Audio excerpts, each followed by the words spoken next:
अस्सलाम वालेकुम। आज का हमारा टॉपिक है साइनैप्स। इसके अंदर हम लोग डिस्कस करेंगे साइनैप्स क्या होते हैं और कितने टाइप्स के साइनैप्स होते हैं।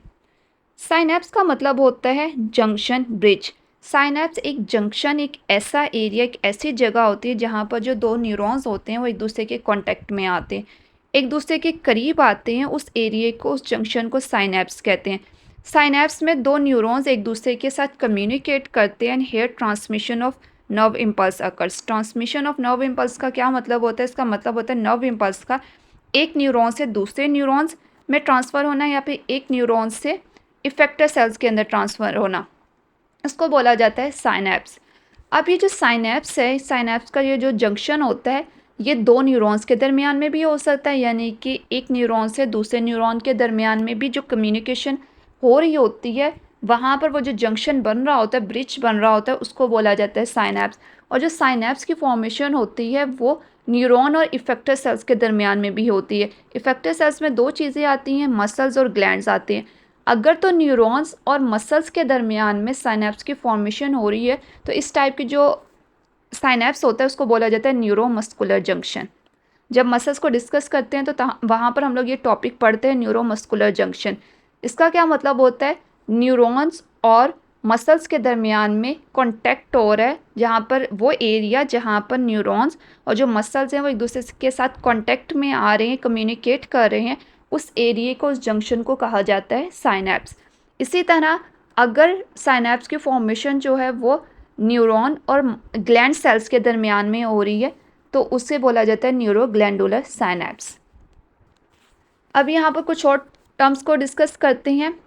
एक है प्री साइनेप्टिक सेल्स। देखिए, प्री साइनेप्टिक सेल्स कहा जाता है। प्री का मतलब क्या होता है? प्री का मतलब होता है पहले।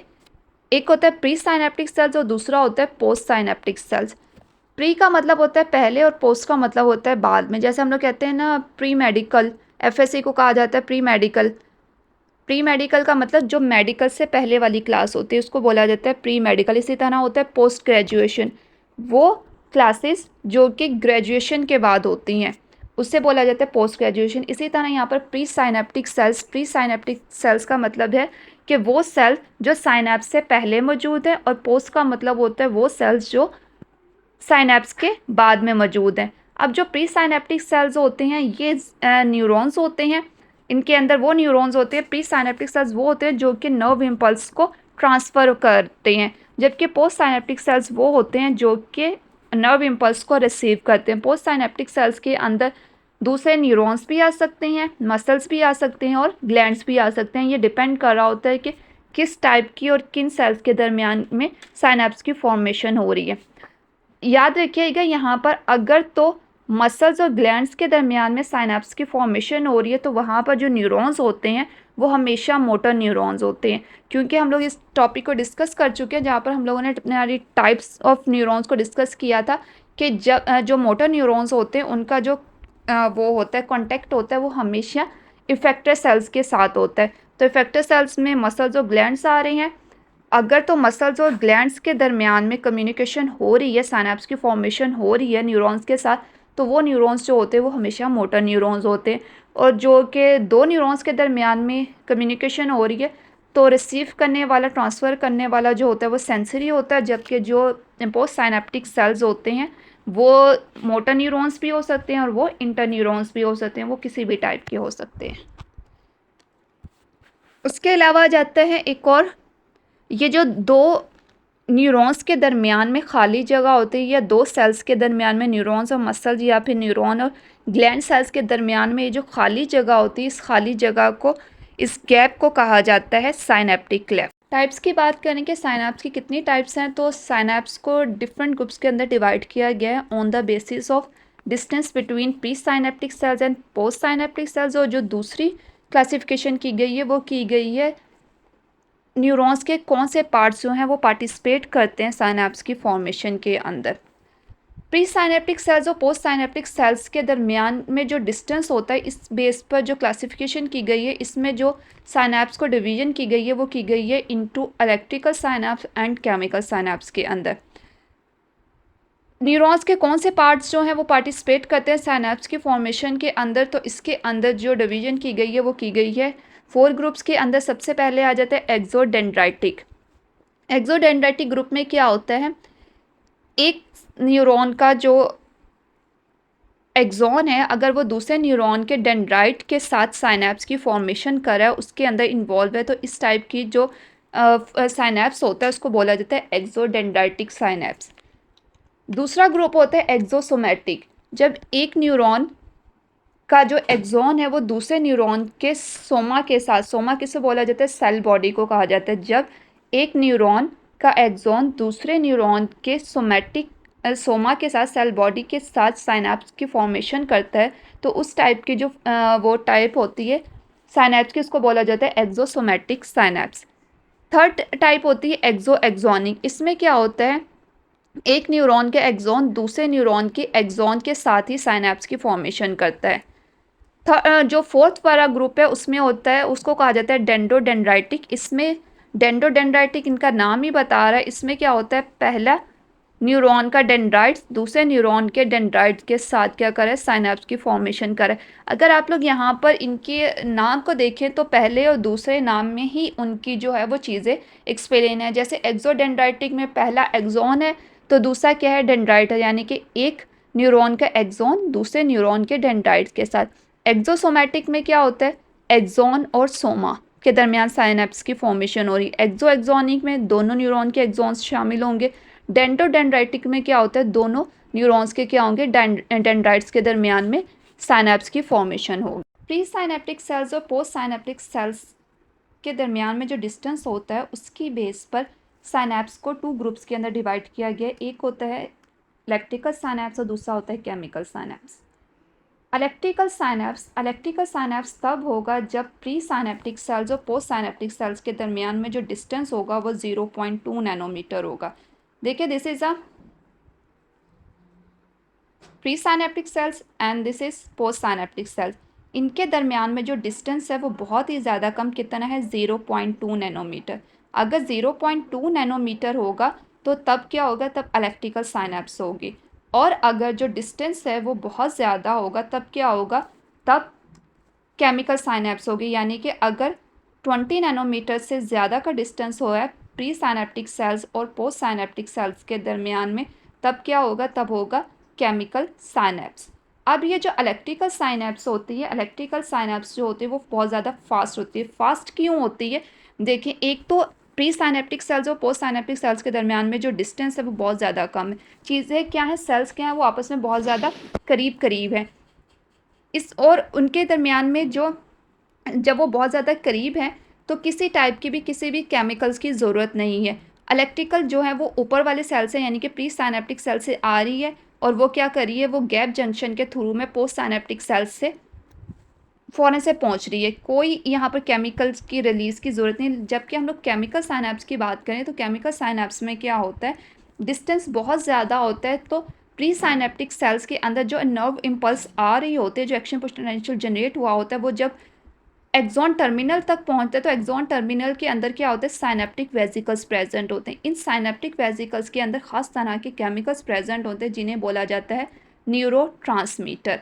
अब वो न्यूरोट्रांसमीटर रिलीज होंगे, ये न्यूरोट्रांसमीटर क्या करेंगे, ये जाके बाइंड करेंगे पोस्ट साइनेप्टिक सेल्स के ऊपर जो प्रेजेंट रिसेप्टर्स होते हैं उनके साथ जाके बाइंड करेंगे, फिर उसको क्या करेंगे, एक्टिवेट करेंगे।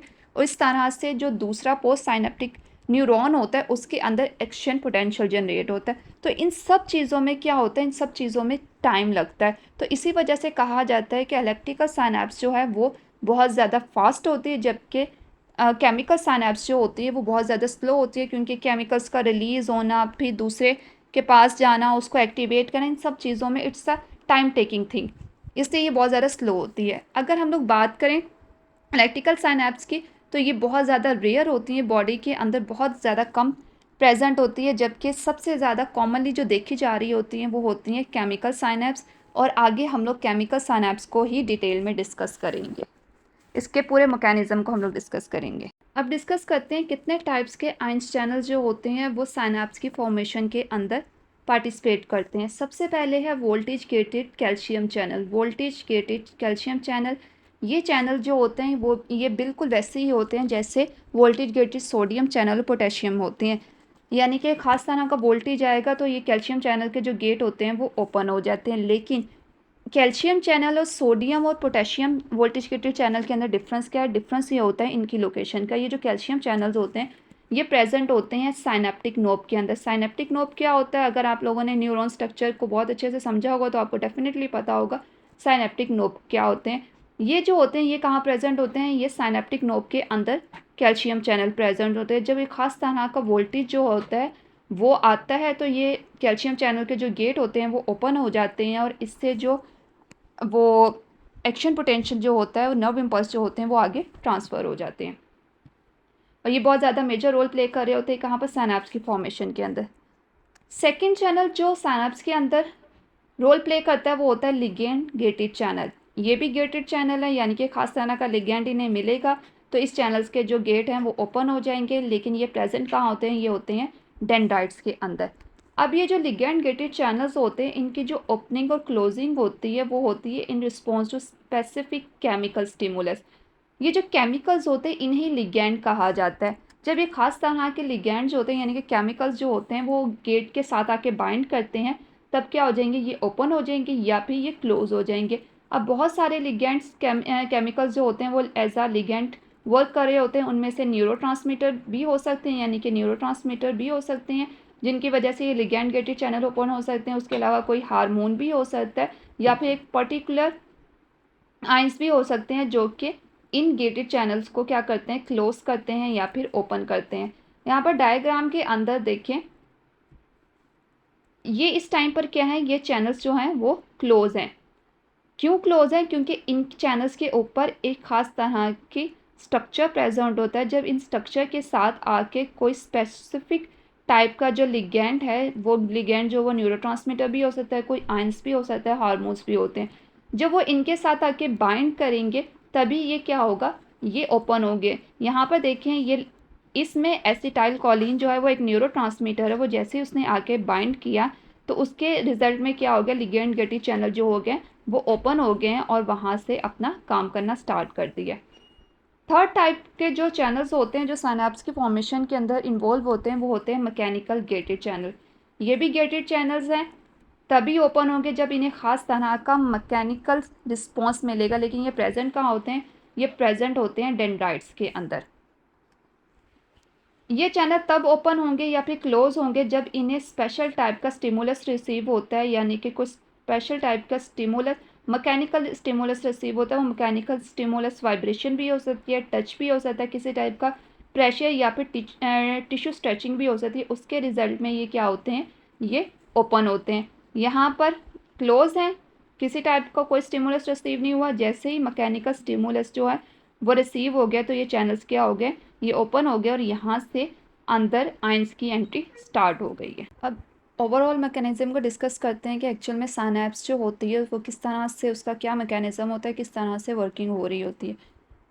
देखिए, एक्शन पोटेंशियल जो न्यूरॉन के अंदर जनरेट हुआ होता है, जो एक्सॉन के मेम्ब्रेन के अंदर जनरेट हुआ होता है, वो क्या करता है?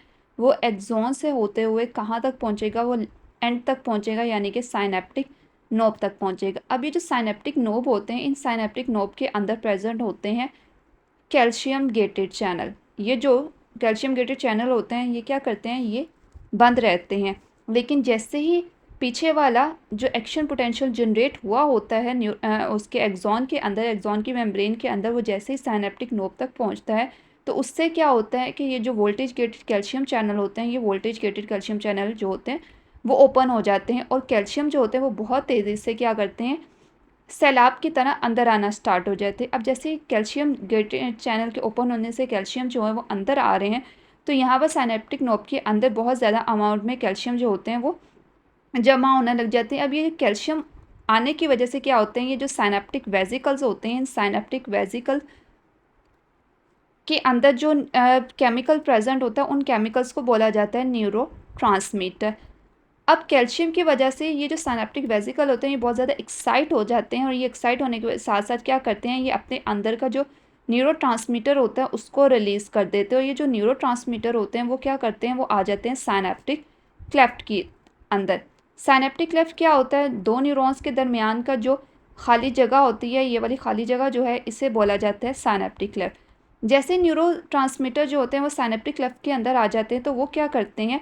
वो साइनेप्टिक क्लेफ्ट के अंदर आने की वजह के बाद वो क्या करते हैं, पोस्ट साइनेप्टिक न्यूरॉन, यानी कि जो न्यूरॉन्स के बाद वाला न्यूरॉन होता है उस न्यूरॉन के ऊपर कुछ लिगेंड गेटेड चैनल प्रेजेंट होते हैं। न्यूरॉन्स के डेंड्राइट्स के ऊपर क्या प्रेजेंट होते हैं, लिगेंड गेटेड चैनल प्रेजेंट होते हैं। और इन लिगेंड गेटेड चैनल्स के ऊपर प्रेजेंट होते हैं न्यूरो रिसेप्टर्स, यानी कि इनके अंदर खास तरह का स्ट्रक्चर प्रेजेंट होता है जिन्हें बोला जाता है न्यूरो रिसेप्टर।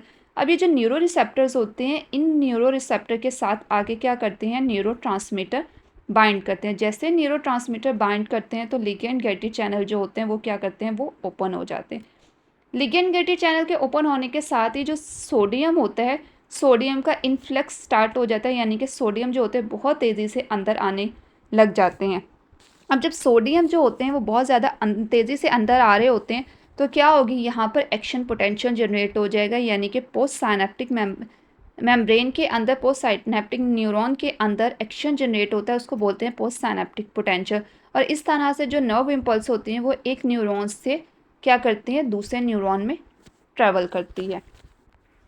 अब ज़रूरी नहीं है कि हमेशा जो है वो सोडियम की अंदर एंट्री हो, ज़रूरी नहीं होता। यहाँ पर दो ऑप्शन होते हैं पोस्ट साइनेप्टिक न्यूरॉन के ऊपर। दो ऑप्शन कौन से होते हैं, वो ये दोनों ऑप्शन ये होते हैं कि पोस्ट साइनेप्टिक न्यूरॉन जो होता है वो एक्साइट भी हो सकता है और इनहिबिट भी हो सकता है, डिपेंड ऑन न्यूरो ट्रांसमीटर कि वो किस टाइप का मैसेज लेकर आ रहे हैं। अगर तो एक्साइटेटरी मैसेज आ रहा है, एक्साइटेटरी मैसेज आ रहा है तो क्या होगा, सोडियम अंदर आना स्टार्ट हो जाएगा। और जब सोडियम अंदर आ रहा होता है तो कौन सी स्टेट होती है, वो होती है डीपोलराइज स्टेट, यानी कि बहुत ज़्यादा तेज़ी से जब सोडियम अंदर आ रहा होता है, सोडियम गेटेड चैनल ओपन होते हैं, सोडियम के अंदर एंट्री होती है, तो वो स्टेट जो होती है वो होती है डीपोलराइज स्टेट, और अंदर का जो इन्वायरमेंट होता है वो बहुत तेज़ी से पॉजिटिव होना स्टार्ट हो जाता है। और इस पूरे मैकेनिज़्म को क्या बोलते हैं, इस मैकेनिज़्म को बोलते हैं एक्साइटेटरी पोस्ट साइनेप्टिक पोटेंशियल, क्योंकि इसमें क्या होता है, पोस्ट साइनेप्टिक न्यूरॉन जो होते हैं उनके अंदर पोटेंशियल जनरेट होता है, इसी वजह से कहा जाता है। और एक्साइटेटरी इस वजह से कहा जाता है क्योंकि जो एक्साइटेटरी न्यूरॉन्स होते हैं, न्यूरो ट्रांसमीटर होते हैं, वही मैसेज को लेकर आ रहे होते हैं, इसी वजह से कहा जाता है EPSP, यानी कि एक्साइटेटरी पोस्ट साइनेप्टिक पोटेंशियल। अब दूसरा केस क्या होता है, दूसरा केस होता है वो होता है इनहिबिटरी केस। इनहिबिटरी केस में क्या होता है, अगर इनहिबिटरी मैसेज लेकर आ रहे हैं न्यूरोट्रांसमीटर तो यहाँ पर पोटेशियम का आउटफ्लो स्टार्ट हो जाएगा, यानी कि पोटेशियम गेटेड चैनल ओपन हो जाएंगे और पोटेशियम जो है वो बहुत तेज़ी से अंदर से बाहर जाना स्टार्ट हो जाएंगे। पोटेशियम अंदर से बाहर भी जा सकते हैं, या फिर एक और दूसरा केस होता है, वो केस होता है क्लोरीन गेटेड चैनल का ओपन होना। क्लोरीन गेटेड चैनल भी ओपन हो जाते हैं तो क्लोरीन की क्या होती है, कंसनट्रेशन जो बाहर की तरफ ज़्यादा होती है, और वो क्या करते हैं, क्लोरीन बाहर से अंदर की तरफ मूव होना स्टार्ट हो जाते हैं। दोनों सिचुएशंस हो सकती है। पोटेशियम गेटेड चैनल भी ओपन हो सकते हैं। अगर पोटेशियम गेटेड चैनल ओपन होंगे तो बहुत तेज़ी से पोटेशियम जो है वो क्या करेंगे, वो अंदर से बाहर की तरफ मूव करेंगे। और अगर क्लोरीन चैनल ओपन हुए हैं तो वो क्लोरीन क्या करेंगे, क्लोरीन बाहर से अंदर की तरफ आना स्टार्ट हो जाएंगे। तो इस वजह से अंदर की जो नेगेटिविटी होती है वो बढ़ने लग जाती है। दोनों सूरतों में अंदर की क्या होगी, नेगेटिविटी बढ़ेगी। और इस जब अंदर का इन्वायरमेंट बहुत ज़्यादा नेगेटिव हो जाता है उस स्टेट को बोला जाता है hyperpolarise state. Hyperpolarise state हो गया तो इस वजह से जब अंदर हाइपर पोलराइजेशन की स्टेज हो जाती है, अंदर नेगेटिविटी बहुत ज़्यादा बढ़ जाती है, तो इसलिए इस टाइप का जो पोटेंशियल होता है उसको बोला जाता है inhibitory post synaptic potential. Post synaptic neuron के अंदर जो पोटेंशियल जनरेट हुआ है किस वजह से, इनहिबिटरी मैसेज की वजह से, इनहिबिटरी न्यूरोट्रांसमीटर की वजह से, इसी वजह से कहा जाता है IPSP, inhibitory post synaptic potential. दोनों ही सूरतें हो सकती हैं। अब ज़रूरी नहीं होता कि हर दफ़ा पोस्ट साइनेप्टिक न्यूरॉन के ऊपर जो न्यूरोट्रांसमीटर हैं वो एक्साइटेटरी मैसेज ही लेकर आए और नर्व इम्पल्स जो है वो आगे जनरेट हो, आगे भी जनरेट हो सकती है और इनहिबिट भी हो सकती है। अगर एक्साइट होगी तो सोडियम गेटेड चैनल ओपन होंगे, डीपोलराइज स्टेट होगी, उसको बोला जाता है EPSP, excitatory post synaptic potential. और अगर इनहिबिटरी मैसेज आया है तो पोटेशियम गेटेड चैनल ओपन होंगे, पोटेशियम बहुत तेज़ी से अंदर से बाहर की तरफ मूव करेंगे। या फिर क्लोरीन गेटेड चैनल ओपन हो सकते हैं, क्लोरीन क्या होंगे, बाहर से तेज़ी से अंदर की तरफ मूव करेंगे और अंदर का जो इन्वायरमेंट होता है बहुत ज़्यादा नेगेटिव हो जाएगा। उस स्टेज को बोला जाता है हाइपर पोलराइज स्टेट। और इस टाइप का जो पोटेंशियल होता है इसको बोला जाता है इनहिबिटरी पोस्ट साइनेप्टिक पोटेंशियल।